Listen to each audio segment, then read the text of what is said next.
Good morning. Tense की, और tense में हमारा क्या हुआ था? Present indefinite, present continuous, present perfect tense हमारे हो चुके थे। उसमें जैसे काल, वैसे काल या टेंस, काल, टेंस को काल ही कहते हैं। 3 प्रकार के होते हैं, प्रेजेंट, पास्ट और फ्यूचर। जैसे पास्ट, प्रेजेंट और फ्यूचर, इस प्रकार से बोलते हैं इसको, क्योंकि पास्ट पहले आएगा, फिर प्रेजेंट, फिर फ्यूचर। फिर उसके 4 भाग होते हैं। जैसे प्रेजेंट है, इसका present indefinite, present continuous, present perfect, present perfect continuous. और फिर उसमें जैसे प्रेजेंट इंडेफिनिट है, इसमें 4 भाग होते हैं, affirmative, negative, interrogative, interrogative and negative. तो इनकी चर्चा हम पहले कर चुके हैं। अब आता है प्रेजेंट परफेक्ट। प्रेजेंट परफेक्ट तो हम कर चुके थे, प्रेजेंट इंडेफिनिट, प्रेजेंट कंटिन्यूस और प्रेजेंट परफेक्ट हम कर चुके थे। अब है प्रेजेंट परफेक्ट कंटिन्यूस टेंस। तो प्रेजेंट परफेक्ट कंटिन्यूस टेंस में वाक्य के अंत में क्या आता है? रहा है, रही है, रहे हैं आता है, और साथ में समय लगता है, समय के साथ आता है। और इसके वाक्य का फार्मूला है, वो है सब्जेक्ट प्लस हैज या have plus been plus verb की फर्स्ट फॉर्म और ING plus object plus since और फॉर का प्रयोग किया जाता है। और इसमें जैसे मतलब एक निश्चित समय होता है, उसमें सिंस का प्रयोग, जैसे पॉइंट इन टाइम, सिंस का प्रयोग किया जाता है। डायरेक्शन, इसमें मतलब फॉर का प्रयोग किया जाता है, जैसे मतलब 5 घंटे से या 2 मिनट से। कौन से 2 मिनट या कौन से 5 घंटे, इसको कोई निश्चित समय नहीं है, इसके साथ फॉर का प्रयोग किया जाता है।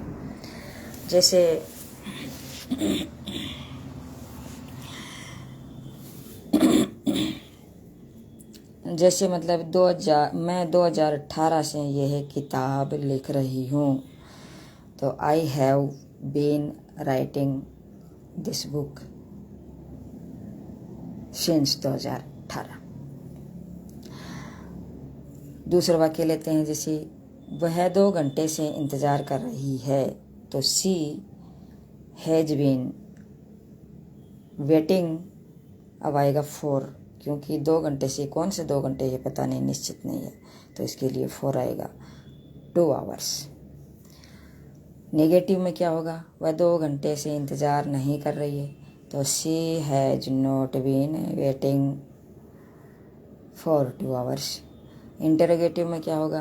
हैज पहले आ जाएगा, तो has she been waiting for 2 hours, इस प्रकार से आ जाएगा। इंटरोगेटिव नेगेटिव में क्या होगा? हैज सी नॉट बीन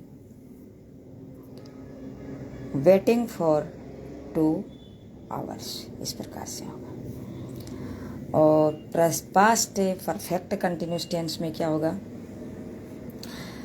इसमें आएगा वाक्य के अंत में रहा था, रही थी, रहे थे आएगा, और साथ में समय आएगा। वाक्य का फॉर्मूला क्या होगा? सब्जेक्ट प्लस हेड का प्रयोग किया जाता है इसमें सिर्फ, प्लस बीन प्लस वर्ब की फर्स्ट फॉर्म आईएनजी और ऑब्जेक्ट और सिंस और फॉर का प्रयोग किया जाता है। तो मैं वह 5 घंटे से आपका इंतज़ार कर रहा था,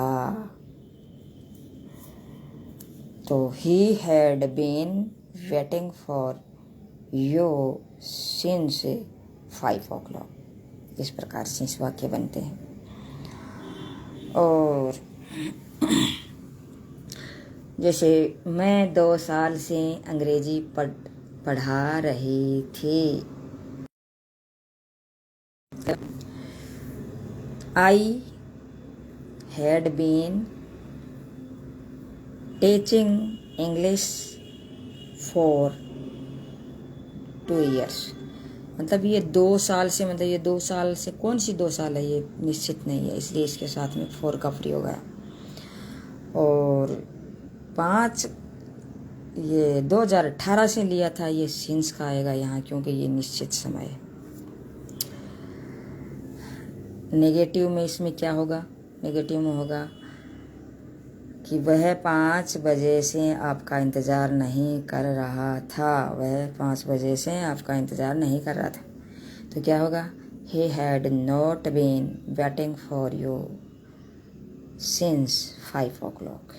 इस प्रकार से होगा। इंटेरोगेटिव में क्या होगा, क्या वह 5 बजे से इंतज़ार कर रहा था, तो इसमें वो हेल्पिंग वर्ब है वो पहले आ जाएगी। तो has he been waiting for you since o'clock। इस प्रकार से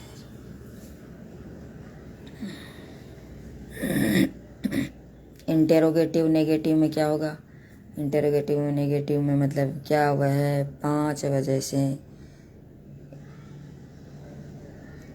आपका इंतज़ार नहीं कर रहा था, तो has he not been waiting for you since o'clock। इस प्रकार से आएगा। अब आएगा फ्यूचर।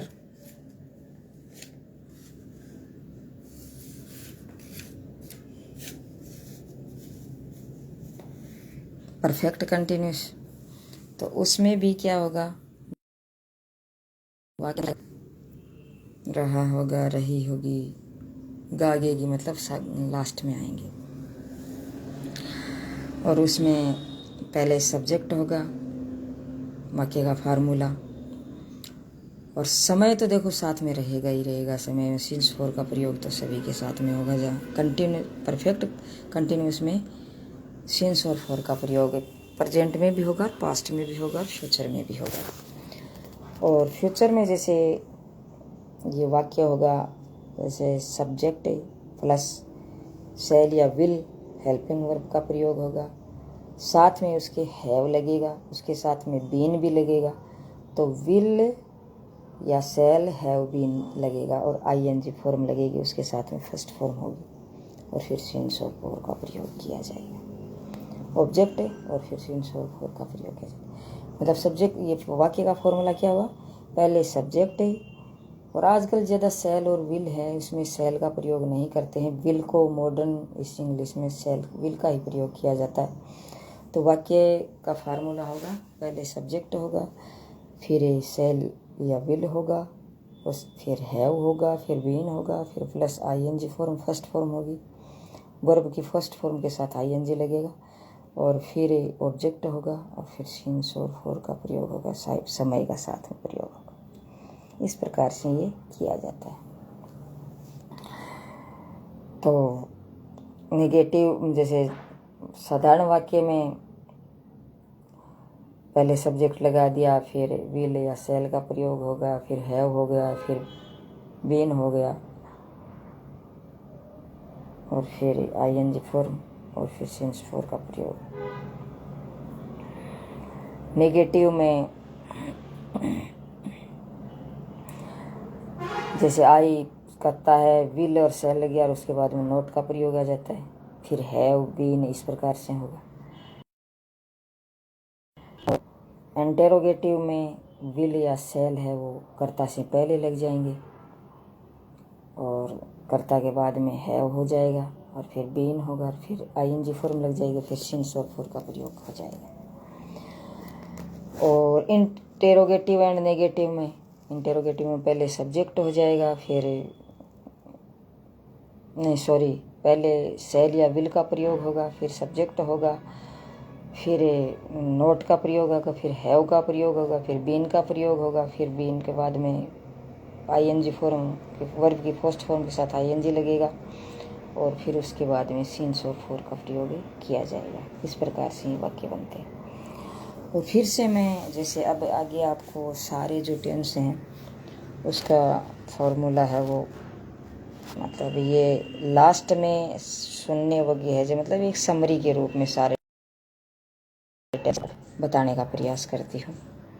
जैसे प्रेजेंट है, प्रेजेंट में क्या होगा, वाक्य के अंत में ता है, ती है, ते है आदि आते हैं। और इसमें प्रेजेंट इंडेफिनिट में क्या है कि एस या एस का साथ वर्ब की फर्स्ट फॉर्म का प्रयोग किया जाता है इंडेफिनिट में। और नेगेटिव में नहीं, इन ये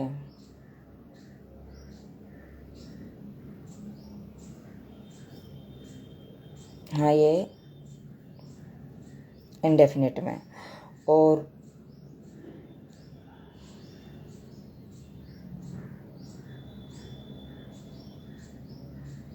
कंटिन्यूस में क्या होता है, और इसमें मतलब ये इंडेफिनिट में वर्ब के साथ फर्स्ट फॉर्म के साथ एस या यस का प्रयोग किया जाता है। और नेगेटिव में डू डज का प्रयोग किया जाता है इसमें फर्स्ट फॉर्म के साथ। कंटिन्यूस में क्या होता है कि इज एम आर का प्रयोग किया जाता है, साथ में आईएनजी फॉर्म, वर्ब की फर्स्ट फॉर्म के साथ आईएनजी लगती है। और अगर नेगेटिव हो तो नेगेटिव में नोट का प्रयोग कर दिया जाता है। और प्रेजेंट परफेक्ट है, उसमें क्या होता है हैज या हैव का प्रयोग किया जाता है, और उसमें वर्ब की थर्ड फॉर्म का प्रयोग किया जाता है। और प्रेजेंट परफेक्ट कंटिन्यूस में हैज, हैव और बीन और वर्ब के साथ आईएनजी फॉर्म, फर्स्ट फॉर्म के साथ आईएनजी और सिंस और फॉर का प्रयोग किया जाता है। फास्ट में क्या होता है, वाक्य के अंत में ता, था, ती, थी, ते, थे इस प्रकार से आता है, और वर्ब की सेकंड फॉर्म का प्रयोग किया जाता है। और नेगेटिव में और प्रेजेंट कंटिन्यूस में क्या होता है, ये प्रेजेंट इंडेफिनिट की बात थी। प्रेजेंट कंटिन्यूस में क्या वाज और वर्ब की फर्स्ट फॉर्म के साथ आईएनजी फॉर्म लगती है। फिर प्रेजेंट पास्ट परफेक्ट है, ये पास्ट कंटिन्यूस था और ये पास्ट परफेक्ट। परफेक्ट में हैड या वर्ब की थर्ड फॉर्म का प्रयोग किया जाता है। और पास्ट परफेक्ट कंटिन्यूस में had been plus ING form, verb की फर्स्ट फॉर्म आईएनजी और सिंस और फॉर का प्रयोग किया जाता है। फ्यूचर में क्या है कि वाक्य के अंत में रहा होगा, रही होगी इस प्रकार से आते हैं, जिसके हेल्पिंग वर्ब है वो शैल या विल का प्रयोग किया जाता है, हर वर्ब की फर्स्ट फॉर्म का प्रयोग किया जाता है। और प्रेजेंट कंटिन्यूस नहीं सॉरी फ्यूचर कंटिन्यूस है, उसमें विल बी और शैल बी का प्रयोग किया जाता है हेल्पिंग वर्ब में। और वर्ब की फर्स्ट। और फ्यूचर परफेक्ट में क्या होगा, विल और शैल के साथ में हैव का प्रयोग किया जाता है, और वर्ब की थर्ड फॉर्म का प्रयोग किया जाता है। और फ्यूचर परफेक्ट कंटिन्यूस में शैल विल का प्रयोग किया जाता है, उसके साथ हैव और बीन लगता है, और वर्ब की फर्स्ट फॉर्म के साथ आईएनजी फॉर्म लगती है, और सिंस और फॉर का प्रयोग किया जाता है। इस प्रकार से ये टेंस हमारे आज पूरे हो चुके हैं। पीछे मैं टेंस को आपको बता चुकी हूँ पूरे, तो इस हिसाब से आप टेंस का प्रयोग करें और याद करें और इंग्लिश को मजबूत बनाएं। स्पोकन इंग्लिश सीखने में टेंस बहुत ही मायने रखते हैं, तो बोलने का प्रयास करें इंग्लिश।